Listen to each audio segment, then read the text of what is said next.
My peanut is over, but I don't throw away tins like that. I must lick even yogurt tins. I must cut into two and lick it very well. You know, even lotions, I have to cut into two and use all the, lotions inside. So guys, I wanted to tell you about panic attacks. And guys, do you know the first time I actually had a panic attack, I thought that I was dying. I thought that, I was just leaving this world. It was so scary, it was debilitating, and I always say it was the mother of panic attacks. I used to hear people talk about, panic attacks. I have these panic attacks, I have 10 panic attacks in a day, and I'm just like, okay, that is not the way they were describing it. I just said, that is not something that I have experienced. But the day I experienced it, I was selling groceries at that time. So I was going to get my groceries on where I was getting them. It was a certain homestead.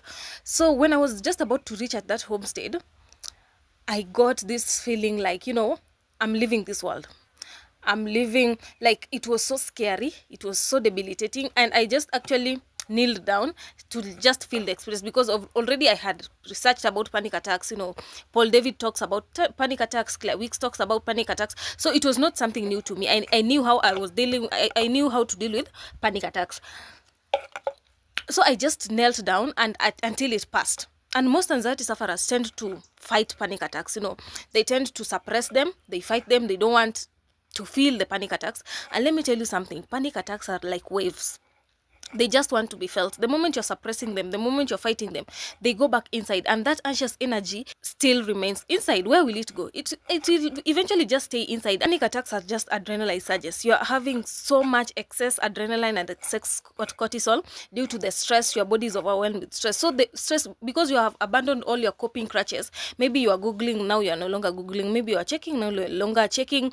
Maybe you are working with, your safety crutches. Now you're not doing that. You are taking meds, you're taking supplements, but now maybe you are not using that. So the anxious energy want to be released because you have abandoned all your coping crutches. So of course you're gonna feel panic attacks, and the moment you fight panic attacks, the more you're gonna feel it. The more you suppress panic attack, the more it stays inside. Where will it go if you suppress it, if you fight it? It will stay inside. The anxious energy will stay inside. So panic attacks are just adrenaline. They want to be felt. They are like waves. Ride the wave, feel them to heal them. But if you resist them, you're gonna have more of them in the future.